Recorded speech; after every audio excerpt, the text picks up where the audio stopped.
এটা হচ্ছে ওই দিনের ব্লগ, যেদিন আমরা জিয়াউদ্দিন গিয়েছিলাম। আসলে আমরা জিয়াউদ্দিন গিয়েছিলাম মূলত আম কুড়াতে, আর এই ভিডিওটা এডিট করা হয় নাই। ওখানে গিয়ে অবশ্যই আমরা আম পেয়েছিলাম, 2টা আম পেয়েছিলাম।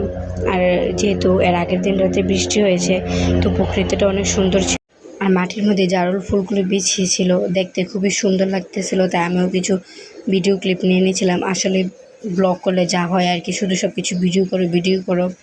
তো আমি এখন সব কিছু ভিডিও করতে যাচ্ছিলাম। এই ফুলগুলো অনেক সুন্দর ছিল, গাছটা আসলে ফুলে গুচ্ছে পড়েছিল। আর সবচেয়ে বেশি আমার ভালো লেগেছে এই জায়গাটা এত শান্ত আর মনোরম ছিল। সেখানে আমরা কিছু ভিডিও ক্লিপ নিয়েছিলাম, আমি আমার ফ্রেন্ড হাঁটার পায়ের। তারপরে আমরা 1 কাপ চা খেয়ে নিলাম। এখানে চায়ের কাপে লেখা ছিল অলওয়েজ বি হ্যাপি, সবসময় হাসি খুশি থাকো। তারপর আমরা পাউরুটি খেলাম, কারণ আমরা সকালে কিছু খেয়ে আসি নাই। এখানে আমি জলে পা ভিজিয়ে বসেছিলাম, অনেকক্ষণ ভালো লেগেছে। আর জলটা অনেক সুন্দর পরিষ্কার ছিল, আবহাওয়াটা অনেক সুন্দর ছিল। বিশেষ করে ওই দিন আমার সবচেয়ে বেশি ভালো লেগেছে যেদিন। তারপর আসার সময় আমরা ঝালমুড়ি খেয়ে চলে এসেছি। তো টাটা।